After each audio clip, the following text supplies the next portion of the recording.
नमस्कार, मैं हूं गौरव राजगुप्ता। आप देख रहे हैं KSG news for aspirants. 10 minute निकाल लीजिए और खुद को अपडेट कर लीजिए देश और दुनिया के इंपॉर्टेंट करंट अफेयर्स के साथ। आइए शुरुआत करते हैं KSG न्यूज फॉर एस्पिरेंट्स की। KSG न्यूज फॉर एस्पिरेंट्स की शुरुआत करते हैं माउंट एवरेस्ट की ऊंचाई पर हुए एक सर्वे के रिजल्ट के साथ। नेपाल में साल 2015 में आए भूकंप के बाद ये अटकलें लगाई जा रही थी कि दुनिया की सबसे ऊंची पर्वत चोटी माउंट एवरेस्ट की ऊंचाई घट गई है, लेकिन चीन और नेपाल द्वारा किए गए नए सर्वे के मुताबिक माउंट एवरेस्ट की ऊंचाई पिछली बार के मुकाबले 86 सेंटीमीटर बढ़ गई है, जिसका ऐलान चीन और नेपाल ने संयुक्त रूप से किया है। अब माउंट एवरेस्ट की नई ऊंचाई 8,848.86 मीटर है। चीन ने मई 2020 में 30 सदस्यों वाला सर्वेक्षण दल एवरेस्ट पर भेजा था, जिसने एवरेस्ट के शिखर पर पहुंचकर ग्लोबल सैटेलाइट सिस्टम की मदद से माउंट एवरेस्ट की लंबाई नापी थी। माउंट एवरेस्ट को नेपाल में सागरथामा और तिब्बत में चोमोलांगामा कहते हैं। सर्वे ऑफ इंडिया ने 1954 में माउंट एवरेस्ट को नापा था, तब इसकी ऊंचाई 8,848 मीटर बताई गई थी। क्लाइमेट चेंज परफॉर्मेंस इंडेक्स जारी हुआ है, जानिए इसके मायने। जर्मनी में जारी लेटेस्ट नए CCPI यानी latest global climate change performance index में भारत लगातार दूसरे साल भी टॉप 10 में बना हुआ है। पहली 3 रैंक को कोई भी देश अचीव नहीं कर सका है। स्वीडन चौथे, उसके बाद यूके, डेनमार्क, मोरक्को, नॉर्वे और चिली हैं और 10वें नंबर पर भारत है। ग्रीन हाउस गैसों का सबसे बड़ा उत्सर्जक चीन 33वें रैंक पर है। सऊदी अरब, कनाडा, ऑस्ट्रेलिया, दक्षिण कोरिया, रूस इंडेक्स में काफी नीचे हैं और अमेरिका सबसे नीचे है। भारत जलवायु संरक्षण की दिशा में साल 2014 की 31वीं रैंक से लगातार सुधार के साथ आगे बढ़ रहा है। अब CCPI के बारे में जान लीजिए। CCPI को क्लाइमेट एक्शन नेटवर्क इंटरनेशनल के साथ not for profit organisation Germanwatch और न्यू क्लाइमेट इंस्टीट्यूट जर्मनी द्वारा विकसित किया गया है। नवीनतम सूची 57 देशों और यूरोपीय संघ की पर्यावरण संरक्षण के लिए पेरिस समझौते की प्रतिबद्धता को पूरा करने के प्रयास और उनकी परफॉर्मेंस का आकलन 4 श्रेणियों पर करके तैयार की गई है। ये 4 श्रेणियां हैं: GHG emission 40%, renewable energy 20%, energy use 20% और क्लाइमेट पॉलिसी 20%। ये 57 देश और EU सामूहिक रूप से लगभग 90% वैश्विक GHG उत्सर्जन के लिए जिम्मेदार है। IIT गुवाहाटी ने हवा से पीने का पानी बनाने की तकनीक इजाद की है। जर्नल ऑफ रॉयल सोसाइटी में छपी स्टडी के मुताबिक हवा से पानी बनाने के लिए IIT गुवाहाटी की टीम ने हाइड्रोफोबिसिटी तकनीक का इस्तेमाल किया। स्लिप्स यानी slippery liquid infused porous surface तैयार किया गया। A4 साइज के प्रिंटर पेपर पर स्पंज की तरह के एक पॉलीमेरिक पदार्थ से छिड़काव किया, फिर इस पर प्राकृतिक ऑलिव ऑयल और सिंथेटिक क्रिटॉक्स की कोटिंग की गई।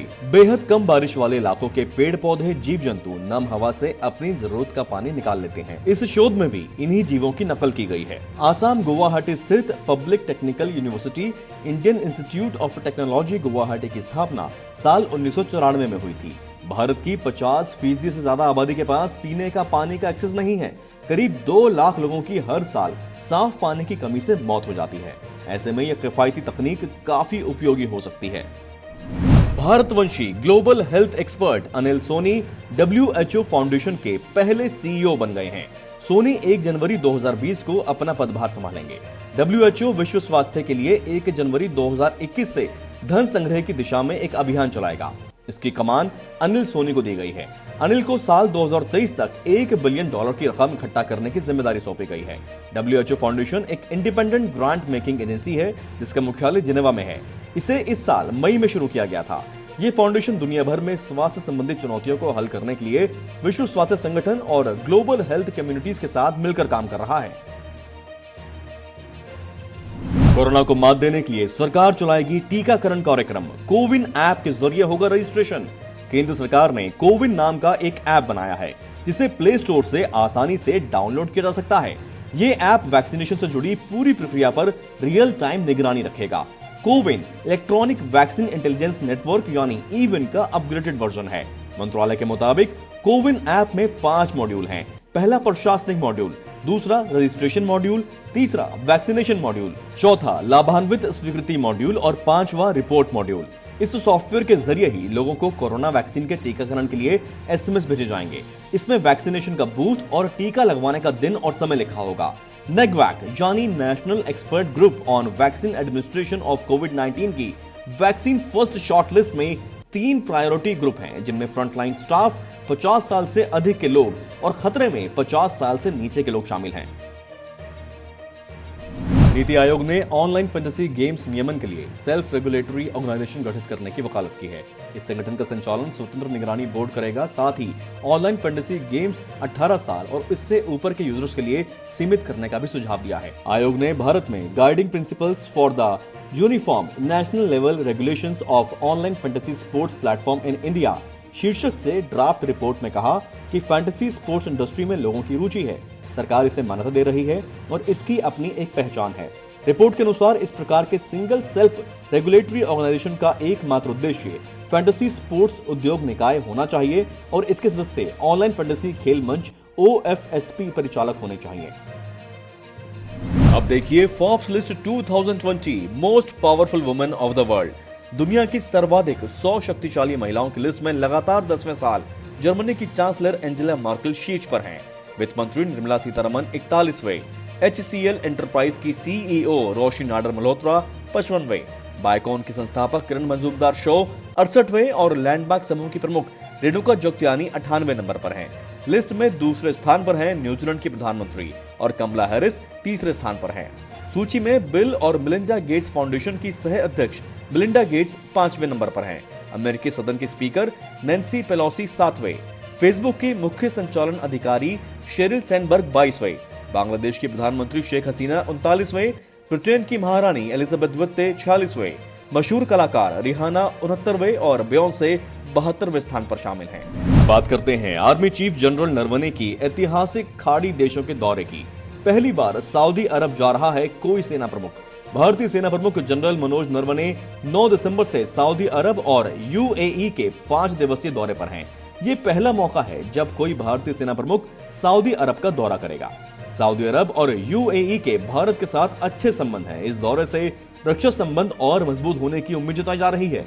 ये भी जान लें कि हाल ही में सऊदी अरब ने पाकिस्तान से अपना दिया हुआ कर्ज वापस लेने के लिए कह दिया है। OIC यानी ऑर्गेनाइजेशन ऑफ इस्लामिक कॉर्पोरेशन ने हाल ही में हुए सम्मेलन में कश्मीर को मुद्दा बनाने से साफ इनकार कर दिया था और इससे पाकिस्तान काफी निराश हुआ था। पाकिस्तान का झुकाव टर्की, ईरान, मलेशिया के खेमे की तरफ हो रहा है, जो इस्लामिक देशों के बीच सऊदी अरब के वर्चस्व को चुनौती दे रहा है। अब युद्धक टैंक अर्जुन मार्क 1A पर अपडेट। भारतीय सेना और DRDO ने संयुक्त रूप से राजस्थान के जैसलमेर स्थित पोखरण फील्ड फायरिंग रेंज में एक बार फिर देश में निर्मित उन्नत युद्धक टैंक अर्जुन मार्क 1A का सोमवार को परीक्षण किया। टैंक सभी मानकों पर खरा उतरा है। सेना की 2 टैंक रेजिमेंट के पुराने टैंक इससे बदले जाएंगे। सेना में हंटर किलर के नाम से प्रसिद्ध 118 टैंक खरीदने का ऑर्डर मार्च में तैयार किया गया था, लेकिन सेना ने इसमें कुछ सुधार करने की मांग की थी। इसके बाद DRDO ने करीब 14 नए फीचर्स को टैंक में शामिल किया है। इसमें नई तकनीक का ट्रांसमिशन सिस्टम है। यह अपने लक्ष्य को खुद तलाशने में सक्षम है। टैंक में कमांडर, गनर, लोडर और चालक का क्रू होगा। ये टैंक युद्ध क्षेत्र में बिछाई गई माइंस को साफ करते हुए आसानी से आगे बढ़ सकेगा। केमिकल अटैक से बचाने के लिए विशेष तरह के सेंसर भी लगे हुए हैं। भूमि को मिला आदेश, LAC पर जमाओ कदम। साल 2020 में मार्च अप्रैल में भारत और चीन के बीच लद्दाख सीमा पर बढ़ते तनाव को देखते हुए भारत सरकार ने मई में ही सेना को वास्तविक नियंत्रण रेखा यानी LAC पर 6 से 7 जगहों पर अपनी पोस्ट मजबूत करने के आदेश दे दिए थे।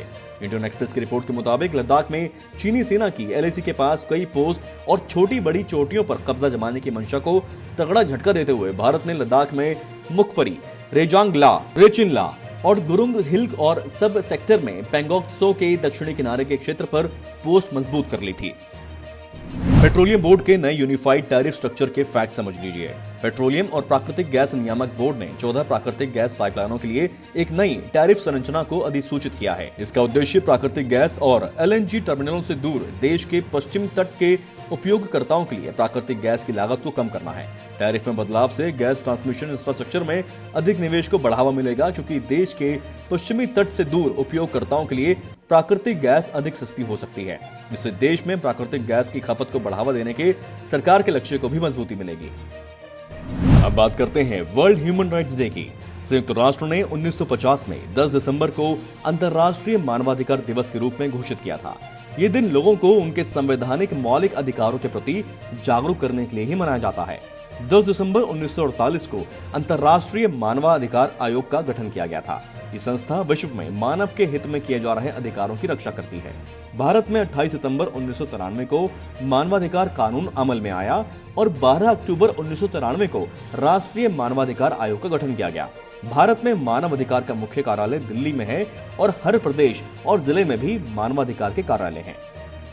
KSG न्यूज फॉर एस्पिरेंट्स में आज के बुलेटिन में इतना ही। हम एक बार फिर आपके लिए हाजिर होंगे बहुत सारे नए अपडेट्स के साथ जो आपके एग्जाम के तैयारियों से जुड़े हुए हैं। आप ऐसे ही बने रहें हमारे साथ। अगर आपने इस चैनल को सब्सक्राइब नहीं किया है तो सब्सक्राइब करना ना भूलें, क्योंकि हम नहीं चाहते कोई भी इंपॉर्टेंट वीडियो आपसे मिस हो जाए। इसी तरह आप इन वीडियोस को लाइक करते रहें और अपनी तैयारियां जोर शोर से करते रहें। नमस्कार, बेस्ट ऑफ लक।